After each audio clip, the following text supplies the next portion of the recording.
गिनती की पुस्तक अध्याय 14 वचन 1 से लेकर 45 तक। तब सारी मंडली चिल्ला उठी और रात भर वे लोग रोते ही रहे। और सब इस्राएली मूसा और हारून पर बुड़बुड़ाने लगे और सारी मंडली उनसे कहने लगी, भला होता कि हम मिस्र ही में मर जाते या इस जंगल ही में मर जाते। यहोवा हमको उस देश में ले जाकर क्यों तलवार से मरवाना चाहता है? हमारी स्त्रियां और बाल बच्चे तो लूट में चले जाएंगे। क्या हमारे लिए अच्छा नहीं कि हम मिस्र देश को लौट जाए? फिर वे आपस में कहने लगे, आओ हम किसी को अपना प्रधान बना ले और मिस्र को लौट चले। तब मूसा और हारून इस्राएलियों की सारी मंडली के सामने मुंह के बल गिरे। और नून का पुत्र यहोशू और यपुन्ने का पुत्र कालिब, जो देश के भेद लेने वालों में से थे, अपने अपने वस्त्र फाड़ कर इस्राएलियों की सारी मंडली से कहने लगे, जिस देश का भेद लेने को हम इधर उधर घूम कर आए हैं, वह अत्यंत उत्तम देश है।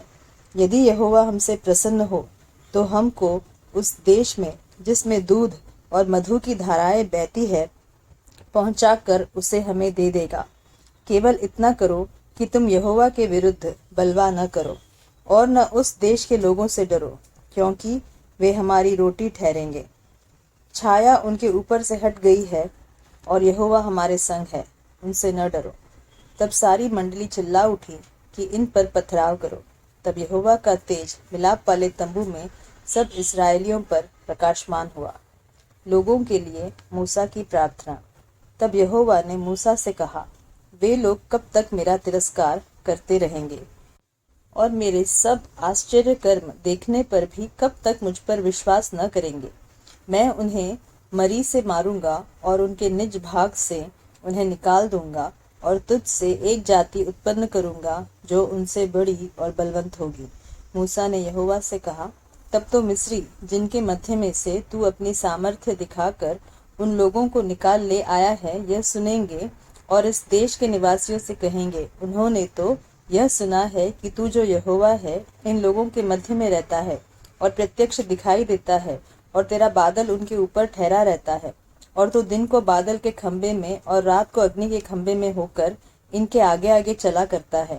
इसलिए यदि तू इन लोगों को एक ही बार में मार डाले, तो जिन जातियों ने तेरी कीर्ति सुनी है, वे कहेंगे कि यहोवा उन लोगों को उस देश में, जिसे उसने उन्हें देने की शपथ खाई थी, पहुंचा न सका।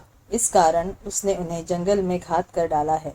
इसलिए अब प्रभु की सामर्थ्य की महिमा तेरे इस कहने के अनुसार हो कि यहोवा कोप करने में धीरजवंत और अति करुणामय है और अधर्म और अपराध का क्षमा करने वाला है, परंतु वह दोषी को किसी प्रकार से निर्दोष न ठहराएगा और पूर्वजों के अधर्म का दंड उनके बेटों और पोतों और परपोतों को देता है। अब इन लोगों के अधर्म को अपनी बड़ी करुणा के अनुसार और जैसे तू मिस्र से लेकर यहाँ तक क्षमा करता रहा है, वैसे ही अब भी क्षमा कर दे। यहोवा ने कहा, तेरी विनती के अनुसार मैं क्षमा करता हूँ, परंतु मेरे जीवन की शपथ, सचमुच सारी पृथ्वी यहोवा की महिमा से परिपूर्ण हो जाएगी। उन सब लोगों ने, जिन्होंने मेरी महिमा मिस्र देश में और जंगल में देखी और मेरे किए हुए आश्चर्य कर्मों को देखने पर भी 10 बार मेरी परीक्षा की और मेरी बातें नहीं मानी, इसलिए जिस देश के विषय मैंने उनके पूर्वजों से शपथ खाई, उसको वे कभी देखने न पाएंगे। अर्थात जितनों ने मेरा अपमान किया है, उनमें से कोई भी उसे देखने न पाएगा, परंतु इस कारण कि मेरे दास कालिब के साथ और ही आत्मा है और उसने पूरी रीति से मेरा अनुकरण किया है, मैं उसको उस देश में, जिसमें वह हो आया है, पहुंचाऊंगा और उसका वंश उस देश का अधिकारी होगा। अमालेकी और कनानी लोग तराई में रहते हैं, इसलिए कल तुम घूम कर प्रस्थान करो और लाल समुद्र के मार्ग से जंगल में जाओ। बुड़बुड़ाने का दंड। फिर यहोवा ने मूसा और हारून से कहा, यह बुरी मंडली मुझ पर बुड़बुड़ाती रहती है, उसको मैं कब तक सहता रहूं? इस्राएली जो मुझ पर बुड़बुड़ाते रहते हैं, उनका यह बुड़बुड़ाना मैंने सुना है। इसलिए उनसे कह कि यहोवा की यह वाणी है कि मेरे जीवन की शपथ, जो बातें तुमने मेरे सुनते कही है, निस्संदेह मैं उसी के अनुसार तुम्हारे साथ व्यवहार करूंगा। तुम्हारे शव इसी जंगल में पड़े रहेंगे और तुम सब में से 20 वर्ष के या उससे अधिक आयु के जितने गिने गए थे और मुझ पर बुड़बुड़ाते थे, उनमें से यपुन्ने के पुत्र कालेब और नून के पुत्र यहोशू को छोड़ कोई भी उस देश में न जाने पाएगा जिसके विषय मैंने शपथ खाई है कि तुमको उसमें बसाऊंगा। परंतु तुम्हारे बाल बच्चे जिनके विषय तुमने कहा है कि वे लूट में चले जाएंगे, उनको मैं उस देश में पहुंचा दूंगा और वे उस देश को जान लेंगे जिसको तुमने तुच्छ जाना है। परंतु तुम लोगों के शव इसी जंगल में पड़े रहेंगे और जब तक तुम्हारे शव जंगल में न गल जाए तब तक अर्थात 40 वर्ष तक तुम्हारे बाल बच्चे जंगल में तुम्हारे व्यभिचार का फल भोगते हुए चरवाही करते रहेंगे। जितने दिन तुम उस देश का भेद लेते रहे अर्थात 40 दिन, उनकी गिनती के अनुसार दिन पीछे 1 वर्ष अर्थात 40 वर्ष तक तुम अपने अधर्म का दंड उठाए रहोगे। तब तुम जान लोगे कि मेरा विरोध क्या है। मैं यहोवा यह कह चुका हूँ कि इस बुरी मंडली के लोग जो मेरे विरुद्ध इकट्ठा हुए हैं इसी जंगल में मर मिटेंगे और निस्संदेह मैं ऐसा ही करूँगा भी।